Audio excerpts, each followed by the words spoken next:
पवित्र यज्ञशाला में उपस्थित माननीय उप प्रधान जी, मंत्री द्वय, कांति भाई जी, अन्य मुनि जी, ब्रह्मचारी गण, वंदनीय मातृशक्ति।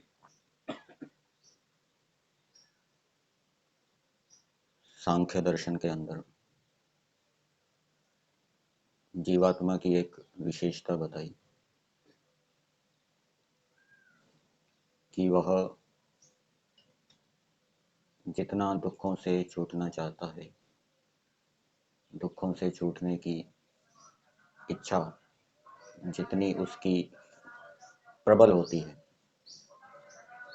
वैसी सुखों को प्राप्त करने की इच्छा प्रबल नहीं होती।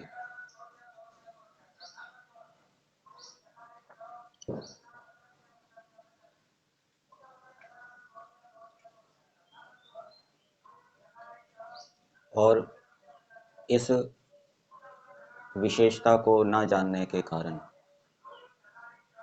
अविद्या के कारण, अनेक मनुष्य ऐसे मिलते हैं जिनमें सुखों को प्राप्त करने की इच्छा प्रबल होती है, दुखों से हटने की इच्छा अपेक्षाकृत निर्बल होती है। कुछ मनुष्य ऐसे मिलेंगे जिनमें दुखों से छूटने की इच्छा और सुखों को प्राप्त करने की इच्छा समान रूप से प्रबल मिलती है। ये जीवात्मा की विशेषता या जीवात्मा के स्वभाव के विपरीत है, भिन्न है। जैसे जीवात्मा का स्वभाव पवित्र है, लेकिन अविद्या रूपी निमित्त के कारण जीवात्मा अपवित्र आचरण करता है, और जिनमें अविद्या हट जाती है वो अपने पवित्र स्वभाव के अनुकूल व्यवहार में भी शरीर, मन और वाणी से पवित्र आचरण करते हैं। जिनमें अविद्या होती है वो अपवित्र आचरण करते हैं। इसी प्रकार से जिनमें अविद्या होती है वो अपने स्वभाव के विपरीत भिन्न सुखों को प्रबलता से चाहते हैं। जिनमें अविद्या होती है उनमें दोनों इच्छाएं, दुखों से छूटने की और सुखों को प्राप्त करने की, समान होती। लेकिन जिनकी अविद्या दूर हो जाती है उनमें दुखों से छूटने की इच्छा प्रबल होती है और सुखों को प्राप्त करने की इच्छा निर्बल होती। तीन व्यक्ति हैं,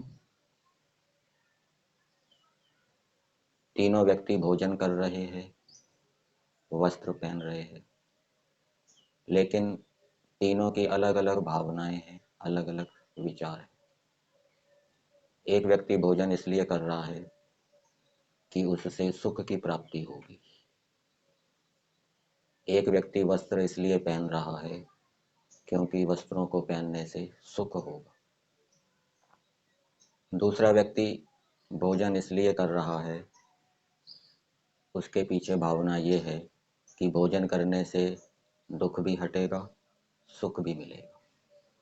वही दूसरा व्यक्ति वस्त्रों को धारण कर रहा है और वस्त्रों को धारण करते समय उसकी ये भावना काम कर रही है कि वस्त्रों को धारण करने से दुख भी हटेगा और सुख भी मिलेगा। तीसरा व्यक्ति जो भोजन कर रहा है, उसकी जो भावना है वो यथार्थ है, अपने स्वभाव के अनुकूल है, वो अविद्या से रहित है। तो भोजन करते समय उसकी ये भावना होती है कि इस भोजन को करने से मेरे दुख दूर होंगे। तीसरे प्रकार का व्यक्ति वस्त्रों को पहन रहा है, वस्त्रों को पहनते समय उसकी ये भावना होगी कि वस्त्रों को धारण करने से मेरे दुख दूर होंगे, सुख मिले ना मिले वो गौण है। तो जिसकी भावना, जिसके विचार जीवात्मा के स्वभाव के अनुकूल होंगे वो बहुत शीघ्रता से प्रगति करेगा, शीघ्रता से मोक्ष को प्राप्त करेगा। जिसकी भावना, जिसके विचार जीवात्मा के स्वभाव के अनुकूल नहीं है, जो सुखों को प्रबलता से चाहता है अथवा दुख की निवृत्ति और सुख की प्राप्ति समान रूप से चाहता है, तो वो शीघ्रता से प्रगति नहीं कर पाएगा। उसके फंसने की, गिरने की भी संभावना होगी। लेकिन जिसकी भावना, जिसका विचार ये है कि दुख हटे बस, सुख मिले चाहे ना मिले, वो जो दिन में अनेक प्रकार के व्यवहार करता है उसमें उसकी यही भावना होती है। व्यायाम इसलिए कर रहा है दुख हटे, भोजन इसलिए कर रहा है दुख हटे, वस्त्र इसलिए धारण कर रहा है दुख हटे, दूसरे लोगों से इसलिए व्यवहार कर रहा है दुख हटे, तो उसके फंसने की संभावना नहीं होगी। वो शीघ्रता से प्रगति करेगा, उन्नति करेगा, शीघ्रता से मोक्ष को प्राप्त करेगा। इसलिए सांख्य दर्शन के पहले सूत्र में बताया, अथ त्रिविध दुख अत्यंत निवृत्ति अत्यंत पुरुषार्थ। 3 प्रकार के दुखों से छूटना ये मनुष्य जीवन का चरम लक्ष्य है। यहाँ पर यह नहीं बताया कि सब प्रकार के सुखों को प्राप्त करना मनुष्य जीवन का चरम लक्ष्य है, दुखों से छूटने की बात आई। और जो अपने विचार, जो अपने भावना इस लक्ष्य के अनुरूप बनाता है वो शीघ्रता से प्रगति करता है। यदि ऋषि मुनि मनुष्य जीवन का लक्ष्य ये निर्धारित कर देते कि सब सुखों को प्राप्त करना ये मनुष्य जीवन का लक्ष्य है, तो उससे फिर मनुष्य की गिरने की संभावना रहेगी। मोक्ष की प्राप्ति करना मनुष्य जीवन का चरम लक्ष्य है। यदि ऐसी भावना बन गई, मोक्ष का आनंद प्राप्त करना, तो वो क्या विचार करेगा कि चलो मोक्ष का आनंद तो मिल नहीं रहा, समाधि का आनंद तो मिल नहीं रहा, संसार का सुख ले लो, क्योंकि आनंद प्राप्ति उसका लक्ष्य है, सुख प्राप्ति उसका लक्ष्य है। और जब वो संसार के विषयों में सुख लेगा तो उसमें फंस जाएगा। विद्या में भी यदि सुख लेगा तो विद्या में भी राग हो जाएगा, वो उसके बंधन का कारण बनेगा। इसलिए न्याय दर्शन के अंदर जो प्रमेयों की चर्चा की है, उन 12 प्रमेयों में दुख लिया है, सुख नहीं लिया। सुख नहीं लिया इसका मतलब ये नहीं है कि सुख का निषेध है। दुख इसलिए लिया है जिससे कि दुख से छूटने की जो भावना है वो प्रबल बने, दुख को जाने। अब प्रश्न उत्पन्न होता है कि मनुष्य अपनी भावनाएं अपने स्वभाव के अनुकूल कैसे बनाए, अर्थात दुख से छूटने की भावना प्रबल कैसे हो। जो सामान्य व्यक्ति होते हैं अथवा जो छोटी अवस्था के होते हैं, बालक होते हैं, युवा होते हैं, उनमें तो यही भावनाएं मिलेगी, सुख प्राप्त करना है, सुख प्राप्त करना है। ये जो भावना है दुख से छूटने की भावना, प्रबलता से होना, सुख मिले चाहे ना मिले, ये बहुत ऊंचे स्तर के योगियों की होती है, विद्वानों की होती है, और ये शीघ्र मुक्ति का उपाय है। तो ये भावना, ये विचार कैसे बने, तो उसका उपाय बताया गया है।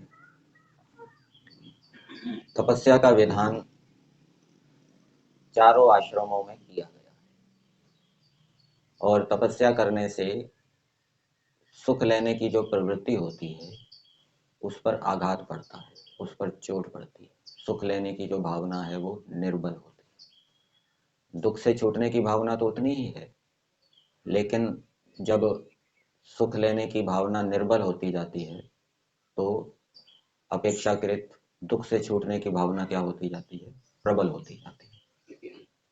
तो ब्रह्मचारी के लिए भी तपस्या का विधान किया गया है। तपस्या का मतलब क्या, ब्रह्मचर्य आश्रम में जो जो कर्तव्य धर्म बताए गए हैं, सत्यार्थ प्रकाश के तीसरे समोल्लास में, जो ब्रह्मचारी जितनी दृढ़ता से उन कर्तव्यों का, धर्मों का पालन करेगा, वो उतनी अधिक तपस्या करेगा, और वो उतना ही शीघ्र अपने स्वभाव के अनुकूल भावना से युक्त होगा, दुखों से छूटने की भावना उसकी प्रबल होगी। इसी प्रकार से गृहस्थ आश्रम के लिए भी तपस्या का विधान किया गया है। जैसे कि कल हमने संस्कार विधि का गृह आश्रम प्रकरण पढ़ा था, उसमें बताया गया था कि जो गृहस्थी है वो पीड़ा होने पर भी, कष्ट होने पर भी अपने गृहस्थ के जो धर्म है, कर्तव्य है, पंचमहायज्ञ आदि, उनका पालन करे। तो जो गृहस्थी जितनी दृढ़ता से अपने कर्तव्य धर्मों का पालन करेगा, जितना उसका नियम दृढ़ होगा, उतनी वो अधिक तपस्या करेगा और परिणाम स्वरूप शीघ्र ही अपने स्वभाव के अनुकूल दुखों से छूटने की प्रबल भावना से युक्त हो जाएगा। और हो सकता है गृहस्थ में रहते हुए ही उसको वैराग्य हो जाए और वो गृहस्थ से ही संन्यास ले ले। लेकिन यदि तपस्या में कमी रहेगी तो फिर उसको वानप्रस्थ आश्रम में जाना पड़ेगा। वानप्रस्थ आश्रम में भी तपस्या का विधान किया गया है। वानप्रस्थी अनेक प्रकार की तपस्याएं करे, तपश्चरण करे। वो भी इसीलिए है कि जिससे कि उसकी जो भावना है वो अपने स्वभाव के अनुकूल हो, दुखों से छूटने की भावना प्रबल हो जाए, सुख प्राप्ति की जो भावना है वो निर्बल हो जाए। तो वानप्रस्थी के लिए भी अनेक कर्तव्य धर्म बताए गए हैं सत्यार्थ प्रकाश के 5वें समूलात में। तो जो उनको जानकर याद करके पूरी शक्ति से सबका पालन करने का दृढ़ता से प्रयास करता है, वो उतनी अधिक तपस्या करेगा और उतनी जल्दी वो वैराग्य से युक्त हो जाएगा। संन्यास की योग्यता उतनी जल्दी उसके अंदर बन जाएगी। और संन्यास आश्रम के लिए भी तपस्या का विधान किया है। उग्र तपस्वी हो सन्यासी, उसका काम क्या है? सत्य का प्रचार करना, सत्य का खंडन करना। इसके लिए चाहे कितनी निंदा स्तुति हो, मान अपमान हो, उसको वो सहन करे। तो इस प्रकार से चारों आश्रमों के अंदर तपस्या का विधान किया गया है और तपस्या का स्वरूप बता दिया। तो इस प्रकार जब मनुष्य पुरुषार्थ करते हैं तो वो शीघ्र ही अपने स्वभाव के अनुकूल भावनाओं से, विचारों से युक्त हो जाते हैं। फिर उनके लिए दुखों से छूटना मुख्य हो जाता है, सुख को प्राप्त करना गौण हो जाता है। फिर फंसने की संभावना नहीं रहती और वो शीघ्रता से अपने लक्ष्य को प्राप्त कर लेते। अब सांख्य दर्शन के पहले सूत्र में मनुष्य जीवन का लक्ष्य बताया कि 3 प्रकार के दुखों से छूटना मनुष्य जीवन का लक्ष्य है। क्या योगाभ्यास करने से, साधना करने से दुखों से ही छूटता है, सुख की प्राप्ति नहीं होती? किसी ने ऐसी शंका की कि यदि हम योगाभ्यास आदि करेंगे तो उससे तो केवल दुख से ही छूटेंगे, सुख की प्राप्ति तो होगी नहीं, जबकि जीवात्मा सुख भी चाहता है। तो इसका क्या उत्तर दिया? सांख्य दर्शन के 6 अध्याय में एक सूत्र आता है, सुख लाभ अभावात अपुरुषार्थत्वम इति चेतना द्वैवेद्यम। तो ये जो योगाभ्यास आदि किया जाता है, तपश्चरण किया जाता है, इससे दोनों लाभ होते हैं। दुख की निवृत्ति भी होती है और सुख की प्राप्ति भी होती है। जैसे लोक के अंदर अनेक क्रियाएं ऐसी होती हैं जिनमें दुख भी हटता है और सुख भी मिलता है। लेकिन कुछ क्रियाएं ऐसी होती है जिसमें दुख ही हटता है, कुछ क्रियाएं ऐसी होती है जिसमें सुख ही मिलता है। जैसे शरीर के अंदर रोग हो गया तो रोग को दूर करने के लिए हम पुरुषार्थ करते हैं, चिकित्सक के पास जाते हैं, औषध आदि का सेवन करते हैं, तो उससे रोग छूट जाता है, बस सुख की प्राप्ति तो होती है। ऐसे ही कोई परीक्षा के लिए पुरुषार्थ करता है, मेहनत करता है, तो परीक्षा में अच्छे अंक प्राप्त करके उसको सुख की प्राप्ति होती है, बस दुख की निवृत्ति तो होती है। लेकिन कुछ क्रियाएं ऐसी है जिसमें सुख की प्राप्ति भी होती है और दुख की निवृत्ति भी होती है। जैसे हम रात को सो जाते हैं तो सोने से जो अनेक प्रकार के क्लेश होते हैं व्यवहार के समय, वो छूट जाते हैं। और यदि सात्विक निद्रा है तो सुख की प्राप्ति भी होती है। लेकिन यदि राजसिक निद्रा है, वो उदाहरण नहीं बनेगा। उसमें तो जागृत अवस्था में भी दुख है और राजसिक निद्रा में सोते समय भी दुख है। अथवा गाढ़ निद्रा में सोए तो उसमें तो कुछ होश ही नहीं रहा, ना सुख ना दुख। इसी प्रकार से हम भोजन करते हैं, भोजन करने से भी हमारा दुख हटता है, जो भूख का कष्ट है वो दूर होता है और उसके साथ साथ हमें भोजन का स्वाद भी मिलता है, उसका सुख भी मिलता है। तो अनेक लौकिक क्रियाएं ऐसी होती है जिनमें दुख भी हटता है, सुख भी मिलता है। तो उसी के समान योगाभ्यास आदि करने से जीवात्मा के सब दुखों की निवृत्ति भी होती है और सुखों की प्राप्ति भी होती। फिर किसी ने ऐसी शंका की कि आप दुखों से छूटने की बात कर रहे हो जीवात्मा की। जीवात्मा तो दुख को प्राप्त करता ही नहीं, वो तो निर्लेप है, असंग है। जब जीवात्मा को दुख की प्राप्ति होती ही नहीं तो फिर उससे छूटने की बात तो व्यर्थ ही है। तो सांख्य दर्शन के अंदर एक सूत्र दिया, निर्गुणत्वम आत्मनो असंगादि श्रुते, ये दुख गुण तो आत्मा का है ही नहीं। दुख गुण तो रजोगुण का है। जब मन के अंदर कुछ परिणमन होता है, रजोगुण सत्वगुण को दबाता है, तपाता है और उभरता है, तो उससे वो दुख उत्पन्न होता है मन के अंदर। ये अंतःकरण का धर्म है। इसी प्रकार से अंतःकरण में जब सत्वगुण उभरता है तो उसमें सुख होता है। ये सत्वगुण का उभरना ये सुख है, सत्व और सत्वगुण का दबना रजोगुण से ये दुख है। तो ये तो अंतःकरण के धर्म है, जीवात्मा के धर्म तो है नहीं। तो जीवात्मा तो दुखी होता ही नहीं है, वो तो निर्लेप है, असंग है। फिर आप जो ये बात कह रहे हैं कि दुख से छूटने की, ये तो व्यर्थ है। और आपको संसार के अंदर बहुत से व्यक्ति ऐसे मिलेंगे जो मानने वाले हैं कि ये जीवात्मा जो अपने आप को मानता है मैं दुखी हो रहा हूँ, ये तो भ्रांति है, वो वास्तव में दुखी होता ही नहीं। तो वास्तविकता ये है कि यद्यपि ये सुख और दुख दूसरे के धर्म है, अंतःकरण के धर्म है, परंतु अंतःकरण इनको अनुभव नहीं करता।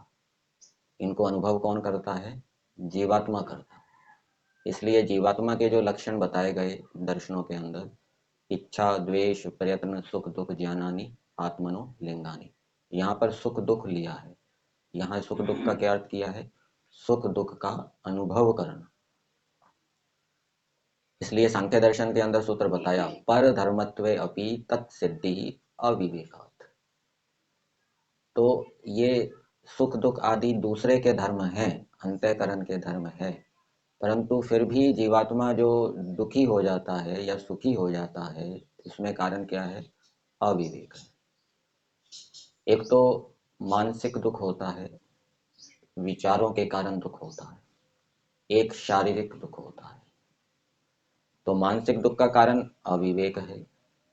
जब जीवात्मा चित्त और अपने आप को एक मानता है, क्या कहा?